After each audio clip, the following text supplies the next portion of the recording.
At the family picnic, my sister lifted her glass and said, "Here's to the one who always shows up broke, needy, and still trying to matter." My parents laughed, that sharp, careless kind of laughter that cuts deep.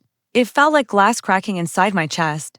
I forced a smile, raised my drink, and met her gaze. "To the desperate one who learned to play the game better than anyone else at this table," I said quietly. The laughter stopped. It all started 3 years ago, when I made the mistake of trusting her. She told me she'd help me get back on my feet after the divorce, that she believed in me.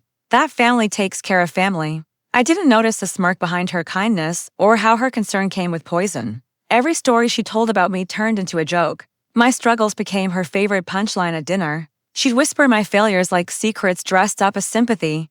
"She's still looking for work. You know, she's been fragile since Daniel left," and they believed her. Every word chipped away at my reputation until I became the family disappointment. The charity case, the punchline. Then one afternoon, walking past her study, I heard her voice, low and sharp. She was on speakerphone with Daniel, my ex-husband. "She'll never get back up, Dan. Don't worry about her. I'll make sure she stays right where she belongs."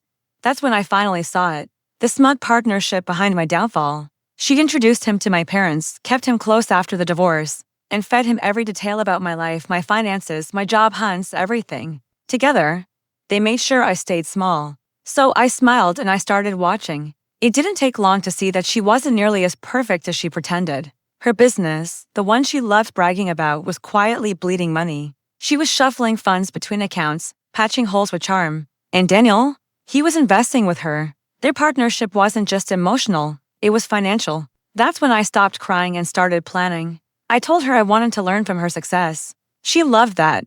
The ego in her couldn't resist being admired. Before long, she gave me access to her bookkeeping software. Small favors turned into trust. Trust turned into access. I watched her numbers, her patterns, her subtle panic when things didn't add up. Then I gave her exactly what she always craved: control. I accidentally left a USB drive on her desk labeled tax files. Inside was a hidden folder that looked like her private transaction log, fake but believable. She panicked, thinking someone had uncovered her secret transfers. In her rush to fix it, she moved real money into traceable accounts, all under her name. It was a perfect digital trail. 2 months later, the tax office received an anonymous report filled with screenshots and records. By the time they froze her accounts, I was long gone out of her house, working a new job she didn't even know existed. Daniel called the day she finally broke down. I watched his name flash on my phone, let it ring out, then blocked him. And that brings us back here, the family picnic. Everyone pretending to adore each other over cold chicken and fake smiles. She's sitting across from me, pale beneath the makeup, still pretending she's fine. The whispers haven't stopped. They've just changed direction. Now she's the subject, the sister who made some bad choices still. She tries to steal the spotlight, like tonight with her little toast. To the one who always shows up broke, needy, and still hoping to matter. Her hand trembles as she raises her glass, her smile too tight, her eyes searching mine, desperate to see if I'll crack.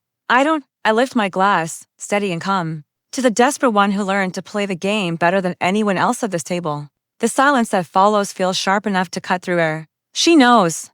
The phrase "play the game," it used to be hers. She said it to me years ago when she thought she was untouchable. Now realization creeps across her face like a slow burn. She knows I'm the one who exposed her, but she can't prove it. Not without confessing everything. After dinner, she corners me near the fence, her voice shaking. "What did you do?" I take a sip of my drink. "What you taught me." Her face twists, confusion, fear, pride all tangled together. For once, she has no words. I walk away. On the drive home, I catch my reflection in the rearview mirror. I don't look triumphant, just calm. I used to think revenge would feel like fire. It doesn't. It feels like silence, like the world finally stopped screaming. I'm not broke anymore. Not needy. And for the first time, I don't need to matter.